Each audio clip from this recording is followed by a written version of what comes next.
Good day! Bali ngayong araw nakuha na natin yung approved na plano dito sa admin ng Citadel. And then in-advise ako na pumunta sa main office para magbayad na ng construction bond at saka application fee. Bali parang ang pagkakaalam ko, ang construction bond ay 10,000 para sa major improvement, tapos 500 para sa application fee. Check na lang natin mamaya doon mismo sa office ng APEC dito sa Centro Mall, Cabuyao.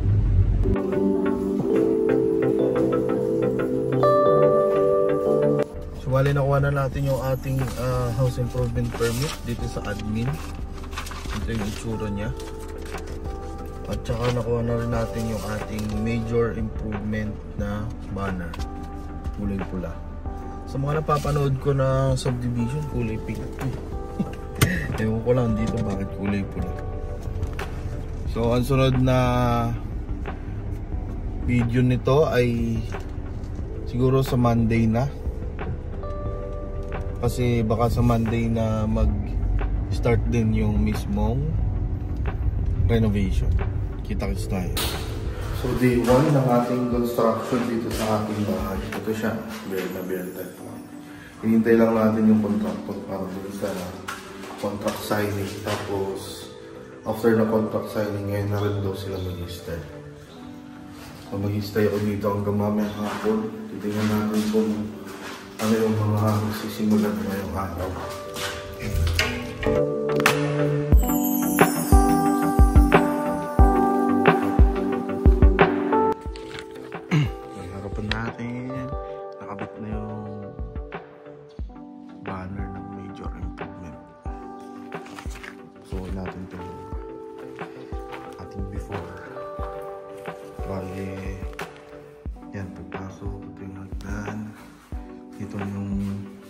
Magiging understair na storage, tapos TV console dito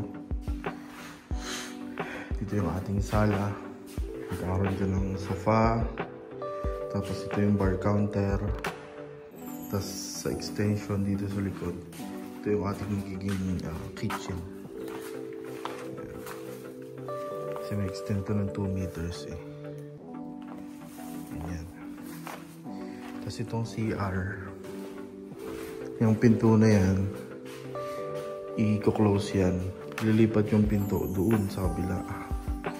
Magiging entrance ng CR ito na, pero ito ganyan lang yan.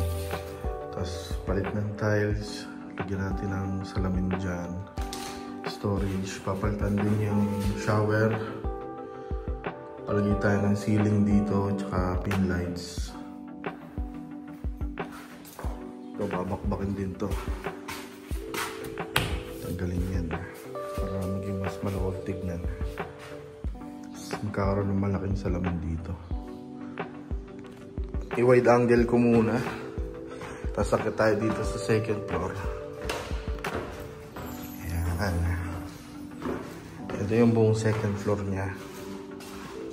Provision for 2 bedrooms, pwede ring 3, pero mas gusto namin 2 kwarto na lang para hindi masyadong sikip. So pag akyat ng hagdan, ito yung pinakang working area, open lang siya. Ito kasi extend to hanggang dun sa dulo. Pabakbakin din yung pader na yan. Tapos isang kwarto dito, tapos dito yung master bedroom. Tapos papatanggal na tong bintana na to. Papalitan siya ng sliding door na lang. Mawawala na ng bintana. Magiging sliding door na lang dito sa gitna. Tapos dito banda yung ating window type na aircon. Tapos dito sa part na to, itong paganyan, lalagyan niya ng slab. Para itong loob ng kwarto, itong part na to, magiging another storage pa. O kaya ay lagayan ng mga damit-damit. So, ganun lang. Tapos ito yung pababa. Bali dito yun. Dito yung part na yun. Hindi naman siya makakauntog kasi mataas naman siya. Tapos dito ceiling din. Ceiling dito sa baba. Then siguro dito kung kasya or kung kaya papalagay yung split type na aircon. Magbubutas na lang dyan sa taas ng biga. Kasi sabi ng contractor, wala naman daw bakal dun sa bandang taas. So pwede magbutas dun. Tapos yung outdoor, dito lang natin ilalagay sa part na yan. Hanggang dito yung extension sa baba. Ganito yung itsura niya. Pag sa malayo. Yan. Hanggang dito. Hanggang dito yung magiging terrace.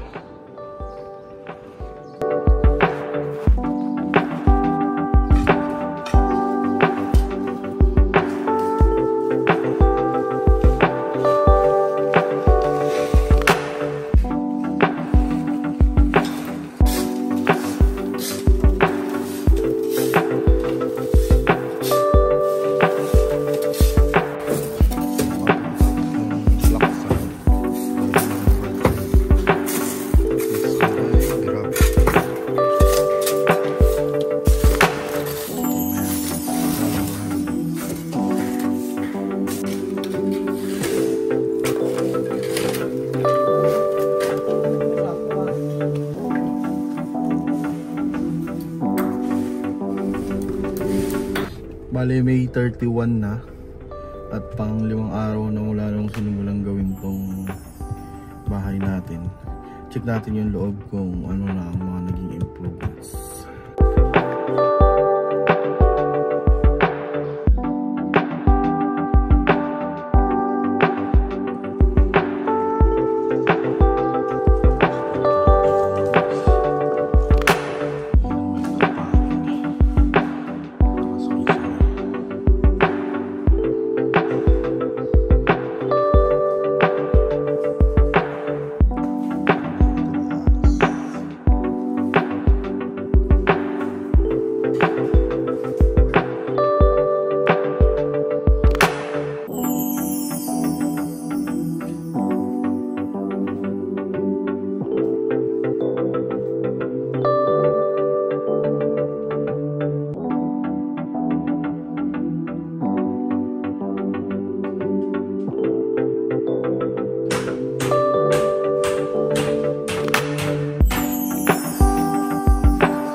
morning, bali June 12 ngayon, Independence Day.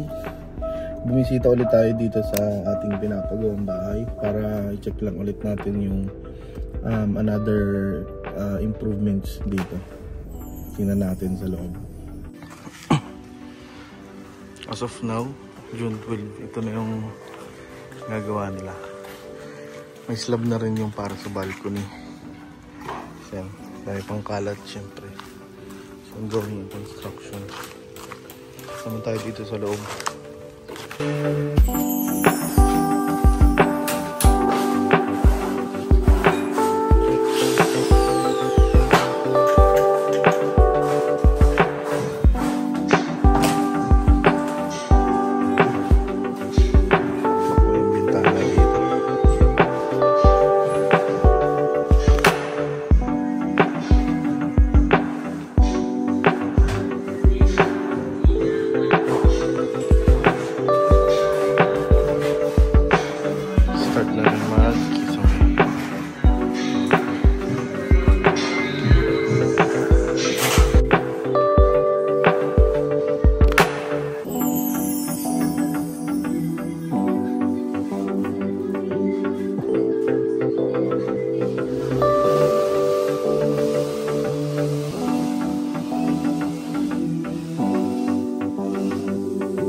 Good morning.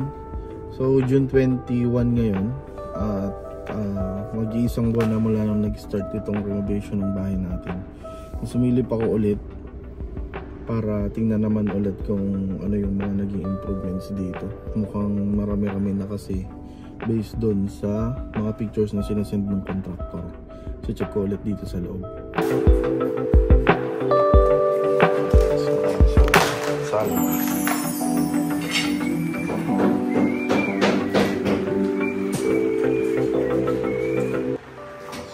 Dito, may lipat na dito sa likod. Ano siya? May magiging laundry. Then, kitchen. That's it.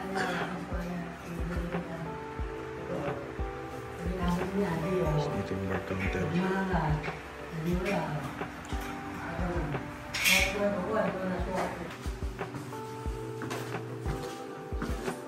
Tayo sa taas, oh. Ito yung working area. Kabit na yung center lights, mga pin lights, abang na apat yan. Then abang ng outlet, tapos para sa aircon, mag-aabang na rin dyan ng breaker. Ito yung mga pinto. Ganda ng kulay, oh. Maple ata yung tawag dyan. So, ito yung isang kwarto. Pang small room. Ayan, yung mga abang sa mga additional na outlets. Tapos ito na pa sliding window natin. Tapos may abang rin dito ng aircon. Dito, yung part na to, hindi ko sure kung aabot pa sa budget yung pagpapalagay ng tangke ng motor, tangke at motor ng tubig. Ito, center lights. Ito yung switch ng ilaw. Ayan, ito yung master bedroom. Kabit na rin nila yung center lights. Tapos ito, abang. Tapos dudukutin na lang ulit yung mga pin lights dyan. Apat. And then ito, naka sliding window din siya. Maganda yung mga sliding window ngayon kasi smooth na smooth lang yung pagka galaw niya. Then ito yung papunta sa balcony. Wala pang grills. Kasi ako ang gagawa niyan. Ako magpapabricate niyan. Pati yung mga grills dito sa bintana. Ako na rin ang gagawa niyan. Marunong naman tayong gumawa. Pero yung mga grills dito sa loob ko ilalagay. Para maganda ang tingnan sa labas yung bintana. Wala nakaharang. Then ito, possible siya maging cabinet. Lagay ng mga damit-damit.